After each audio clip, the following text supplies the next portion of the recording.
Hello everyone and welcome back guys to a brand new video where today we're here back with just a short video going through my wheel settings so far on WRC 10. Now obviously I'm playing this game on the Xbox console so far. I'm using a Fanatec CSL PS4 base with the Xbox Universal Hub with the R330 rim. I must admit, enjoying the combo so far, but I can't lie, having a few issues we're getting the wheel settings. You know, a lot of cars do feel very, very different in sort of the bits we've played so far. Those of you that have been watching our Let's Play of the Anniversary mode so far will be well aware that the difference between the Lancia Stratos and the Alpine A110 was night and day in terms of the force feedback. So this is sort of like my general overview of what obviously has been working for me. Now, obviously, to change your wheel settings on WRC 10, if you're on the main page, you want to head over to the side tab and then down to options and then, of course, over into controls. Now, obviously, I've tweaked a few things here and there, but these are obviously sort of the main ones so far. You'll see my button bindings are exactly standard. Haven't changed anything in that sense. They see one dead zone, 100% saturation, 0 sensitivity on pretty much everything as well. So yeah, haven't really felt the need to tweak too much there, of course, because again, most of my focus has been inside the force feedback settings. Obviously, dead zones and things like that I don't tend to mess around with in too many games because it just means you lose some precision. Obviously, if you've got a dead zone of 10%, the remaining 90% has to do 100% of the work. So yeah, you lose just a little bit of that sort of definition within your hardware as well. Hence why I try to avoid dead zones to the best of my ability.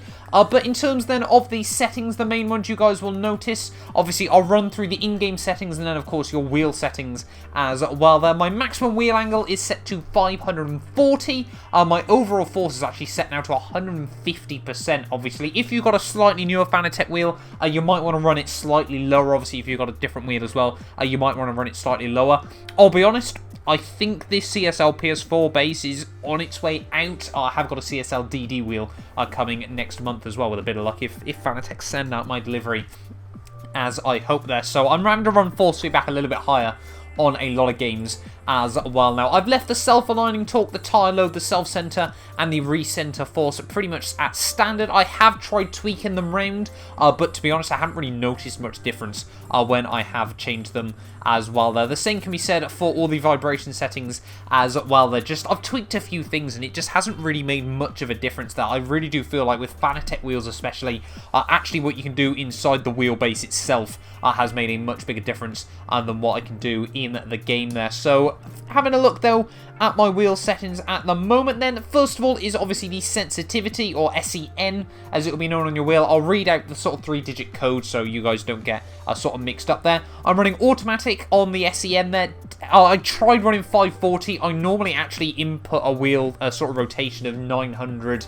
I think I'm running 900 on basically everything nowadays. iRacing likes to switch between 900 and 1080. It's a bit weird. F1 2021 runs at 900 on Xbox, but 360 on everything else. It's all very, very strange. But running automatic for WRC 10 obviously syncs it up to the 540 that I have got in game. Force feedback, again, I'm running 150 on my wheel. So obviously 150 on my wheel, 150 in game, 225% when you scale it up together, just because the force feedback on this game seems so weak at the moment, and hopefully there it does bring my wheels sort of back in line as well. My DR1, or drift I think it's known as, is running up -5. Obviously this game tends to be really slidey with the back end, so I've kept that as low as it'll go, obviously, so if I need to drift the car, I'm already drifting it. I don't want the game to be doing that for me on my wheel, trying to emulate that as well. My FEI is currently running at 50 as well. That's basically a standard setting that I run on most games as well. There, the BL1 as well is on off.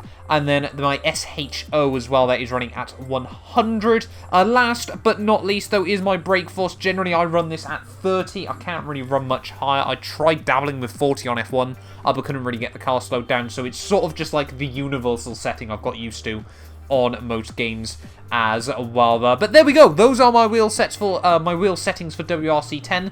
Hopefully it helps you out as well. Like I said, I would have thought a lot of these settings should work for a lot of people running Fanatec gear. The only thing you probably want to tweak is the force feedback. Like I said, I think my wheel is running into a few issues, so that's why I'm running it super high at the moment as well there. But if this video has helped you out, do make sure you leave a like, get yourself subscribed to the channel as well, and yeah, hopefully we'll be back very, very soon with more WRC 10 content.